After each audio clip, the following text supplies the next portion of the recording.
పచ్చ కామెర్ల వాళ్ళకి లోకమంతా పచ్చ కనబడుతుందట. అట్లాగే అవినీతి పరులకి, అడ్డమైన పనులు చేసే అలవాటు ఉన్న వాళ్ళకి, 50 లక్షల రూపాయలతో దొరికిన దొంగలకి, పొలిటికల్ బ్రోకర్లకి ప్రతి పనిలోనూ అవినీతి, ప్రతి కార్యక్రమంలో కూడా ఎంతో కొంత చేతులు మారి ఉంటుందనే ఒక మూర్ఖపు, తెలివి తక్కువ ఆలోచన వాళ్ళకు ఉంటుంది. ఇక స్వతహాగానే అది అంటారు కదా, పుర్రెలో పుట్టింది కదా ఎక్కడ పోదు అంటారు కదా, అట్లనే ఇక వారికి పుట్టుకతో వచ్చిన బుద్ధి అది. మనం చేయగలిగింది ఏమీ లేదు. కాకపోతే ఇవాళ తెలంగాణలో జరుగుతున్నది ఏంటి? పొద్దున్న నుంచి కాంగ్రెస్ నాయకుల హడావుడి, ఏదో జరిగిపోయింది. ఏం జరిగింది అసలు?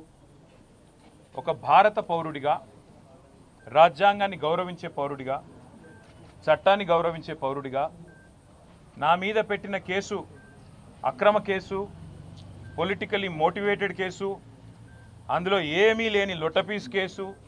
కానీ ఏదో ఒకటైనా సరే అతికిచ్చి, ఏదో ఒకటి చేసి బట్టగాల్చి మీదేసి ఏదో జరిగింది అని చూపెట్టే ప్రయత్నంలో పెడుతున్న కక్ష సాధింపు కేసు అని తెలిసినా ఏసీబీ విచారణకు పిలిస్తే గౌరవించి నిన్న పొద్దున 10 గంటలకు నేను పోయినా.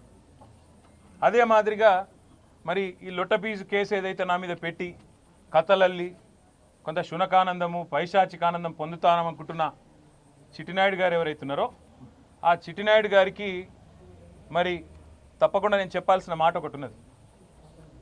ఖచ్చితంగా భారత పౌరుడిగా, చట్టాన్ని, రాజ్యాంగాన్ని గౌరవించే పౌరుడిగా నువ్వు అక్రమ కేసును నీ అధికారాన్ని అడ్డం పెట్టుకున్న మీద పెడితే, ఇష్టం వచ్చినట్టు బురద చల్లితే తప్పకుండా రాజ్యాంగపరంగా, న్యాయపరంగా నాకున్న ప్రతి హక్కును వినియోగించుకోవాల్సిన బాధ్యత నా మీద ఉంటుంది. అందుకే నేను ఏసీబీ ఆఫీస్కు పోయినా లాయర్ తీసుకుపోతా అని చెప్పినా, లాయర్తో సహా విచారణకు హాజరవుతా, మీరు ఏం అడిగితే అది చెప్తా అని చెప్పినా నువ్వు భయపడ్డావు, నేను భయపడలేదు. నేను అర్ధగంట 40 నిమిషాలు ఎదురు చూసినా నీ వ్యవస్థ ఎందుకో కానీ మరి నా నుంచి ప్రశ్నలు అడగడానికి వెనుకకు పోయింది.